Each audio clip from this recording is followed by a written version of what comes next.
Bismillahirrahmanirrahim. Assalamualaikum warahmatullahi wabarakatuh. Alhamdulillahirabbil alamin. Wassalatu wassalamu ala asrofil anbiya wal mursalin wa ala alihi wa sahbihi ajmain.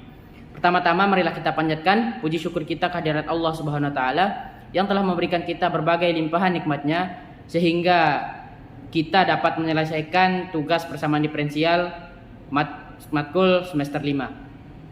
Kedua kalinya tak lupa juga kita aturkan salawat beserta salam kepada junjungan kita Nabi yang mulia, Nabi besar Muhammad Sallallahu Alaihi Wasallam, sang suri tauladan yang membawa kita dari alam yang gelap gulita menuju alam yang terang benderang. Dengan kata lain, minaz zulumati ilan nur au adinul Islam. Baik teman-teman, di sini kami dari kelompok 3 akan memaparkan hasil diskusi kami terkait penerapan persamaan diferensial dalam pertumbuhan populasi bakteri. Di sini sebelum kami masuk ke dalam materi, izin untuk memperkenalkan anggota kelompok kami. Adapun anggota kelompok kami di sini yang pertama ada Ezi Julianto dengan NIM E1R022008 sebagai moderator dan pemateri pertama. Di sini ada Galuh Bayu Saputra dengan NIM E1R022009 sebagai pemateri kedua. Ada Nopan Ardiansah dengan NIM E1R022079 sebagai pemateri ketiga. Ada Nanang Nuryadin dengan NIM E1R022077 sebagai pemateri keempat, dan ada Hairul Wajedi dengan NIM E1R022060 sebagai pemateri terakhir. Di sini adapun latar belakang kami mengambil judul ini atau materi ini yaitu karena model persamaan diferensial orde 2 ini sangat berguna untuk menggambarkan situasi di mana perubahan laju pertumbuhan bakteri dipengaruhi oleh faktor eksternal yang kompleks seperti pemberian antibiotik atau perubahan lingkungan. Adapun rumusan masalah dari materi kami ini yang pertama adalah bagaimana memodelkan pertumbuhan populasi bakteri yang dipengaruhi oleh faktor eksternal menggunakan persamaan diferensial orde 2. Yang kedua, solusi dari persamaan diferensial yang menggambarkan dinamika pertumbuhan bakteri tersebut. Yang tiga, bagaimana contoh penerapan model ini dalam kasus nyata seperti pengaruh antibiotik terhadap populasi bakteri dan sebagainya. Di sini adapun tujuan dari materi yang kami ambil yaitu untuk membangun model matematis pertumbuhan populasi bakteri yang dipengaruhi oleh faktor eksternal. Yang kedua, menganalisis dan menyelesaikan persamaan diferensial untuk memahami dinamika pertumbuhan bakteri. Yang ketiga, menerapkan model dalam kasus nyata untuk memahami dampak antibiotik atau pembatasan sumber daya terhadap populasi bakteri. Baik, langsung masuk dalam pembahasan. Di sini yang pertama, model matematika dari pertumbuhan bakteri. Di sini dalam model pertumbuhan bakteri kita seringkali menggunakan persamaan diferensial untuk menggambarkan perubahan populasi bakteri seiring waktu. Nah, salah satu bentuk umum dari persamaan diferensial orde 2 yang digunakan dalam model ini adalah A dikali D kuadrat N per DT kuadrat ditambah B kali DN per DT ditambah C kali N sama dengan 0, di mana NT adalah populasi bakteri pada waktu T dan A, B, serta C adalah koefisien-koefisien yang mempengaruhi pertumbuhan atau penurunan populasi. Persamaan diferensial orde 2 di atas terdiri dari 3 koefisien utama, yaitu A, B, dan C, yang masing-masing memiliki makna tertentu.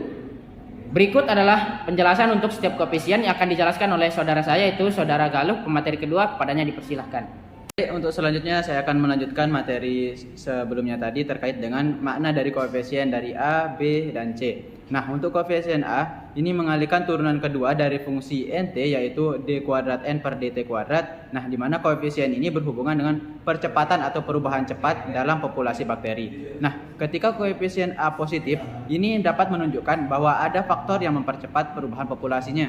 Sedangkan jika dia koefisien A-nya negatif, mungkin akan menunjukkan perlambatan atau stabilisasi pertumbuhan bakterinya. Nah, kemudian untuk koefisien B ini mengalihkan turunan pertama dari fungsi NT yaitu DN per DT. Ini menggambarkan laju perubahan populasi pada waktu tertentu. Nah, jika B-nya positif, ini berarti bahwa ada faktor yang meningkatkan laju perubahan populasi, baik itu pertumbuhan ataupun penurunan. Nah, jika B-nya negatif, ini menunjukkan bahwa laju pertumbuhan atau penurunan populasinya ini semakin kecil seiring berjalannya dengan waktu.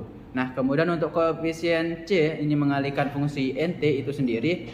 Nah, ini mencerminkan pengaruh faktor yang mempengaruhi populasi bakteri itu sendiri. Nah, jika C-nya positif, ini menandakan adanya faktor yang mempercepat pertumbuhan populasi.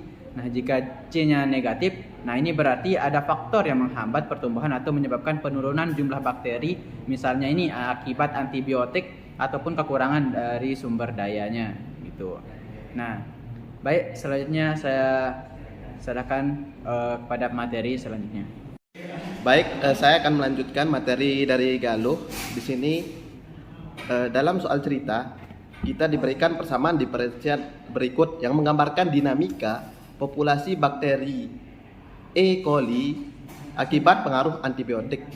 Yang mana persamaannya itu adalah D kuadrat N per DT kuadrat ditambah 4D dikali Dn per dt plus 5n sama dengan 0. Dengan kondisi awal N0 nya sama dengan 1000 yaitu populasi awal, N aksar 0 sama dengan negatif 50 yaitu laju perubahan awal. Pada persamaan ini koefisien yang digunakan adalah ada A sama dengan 1, B sama dengan 4 dan C sama dengan 5. Dan adapun penjelasan dari koefisien masing-masing, yaitu koefisien A itu menunjukkan bahwa ada pengaruh percepatan dalam perubahan populasi bakteri. Koefisien B menunjukkan adanya faktor yang mempercepat penurunan populasi bakteri, dan koefisien C itu menunjukkan mengidentifikasikan bahwa ada faktor lain yang memperlambat laju pertumbuhan bakteri seperti lingkungan yang tidak mendukung atau kekurangannya sumber daya. Adapun bisa dilihat ini dari ilustrasi 2.1. Yang pertama itu yaitu ilustrasi pertumbuhan terendam dengan antibiotik, dan ada yang kedua itu terjadi karena pertumbuhan stabil pada kapasitas maksimum, dan yang ketiga itu terjadi karena optimalisasi populasi dengan faktor lingkungan. Sekian dari saya. Baik, untuk materi selanjutnya itu kita akan masuk ke bagaimana menentukan solusi umum dari model matematika dari persamaan diferensialnya.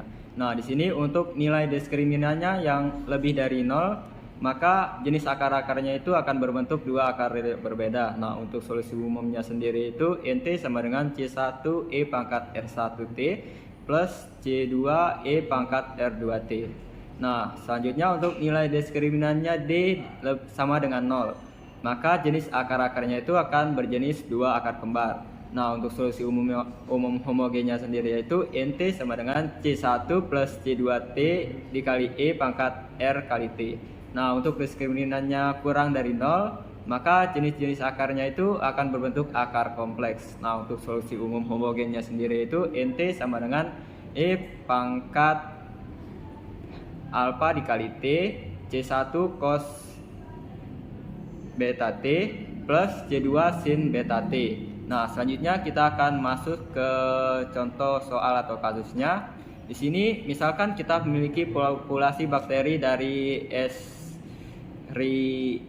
Escherichia coli yang awalnya sebanyak 1000 individu dan laju perubahan awalnya adalah minus 50 individu per jam.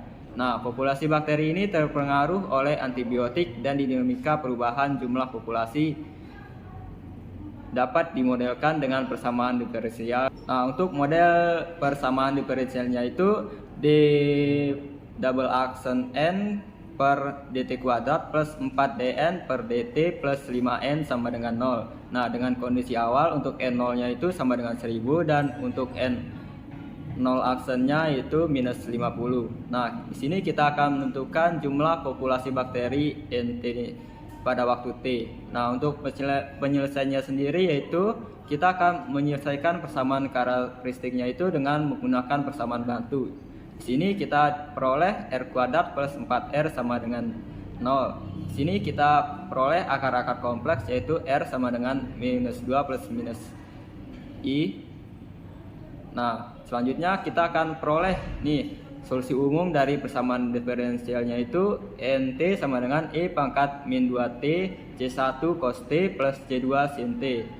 Selanjutnya kita akan menentukan konstanta C1 dan C2 berdasarkan kondisi awal, di mana kondisi awalnya tadi N0 sama dengan 1000 dan N aksen 0 sama dengan negatif 50. Selanjutnya akan dijelaskan oleh pemateri selanjutnya.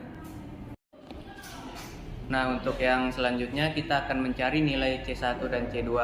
Untuk C1-nya kita akan substitusi N0 sama dengan 1000 ke persamaan di bawah sehingga diperoleh C1-nya sama dengan 1000. Dan untuk C2-nya kita akan substitusi N aksen 0 sama dengan negatif 50 ke persamaan di bawah sehingga diperoleh C2-nya sama dengan 1950. Nah, hasil akhirnya yaitu atau solusi umumnya menjadi NT sama dengan E pangkat min 2T 1000 cos T ditambah 1950 sin T. Baik, mungkin itu saja dari presentasi kelompok kami. Kita dapat menyimpulkan di sini dengan menggunakan persamaan diferensial order 2 yang melibatkan koefisien untuk menggambarkan percepatan perubahan, laju perubahan, dan pengaruh eksternal.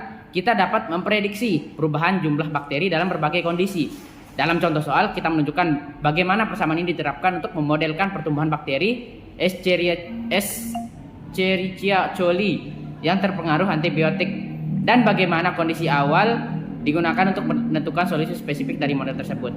Secara keseluruhan, penerapan persamaan diferensial order 2 untuk model pertumbuhan bakteri memberikan pemahaman yang lebih baik tentang pengaruh faktor eksternal terhadap perubahan populasi, yang sangat penting dalam merancang strategi pengobatan atau aplikasi di bidang bioteknologi dan kedokteran.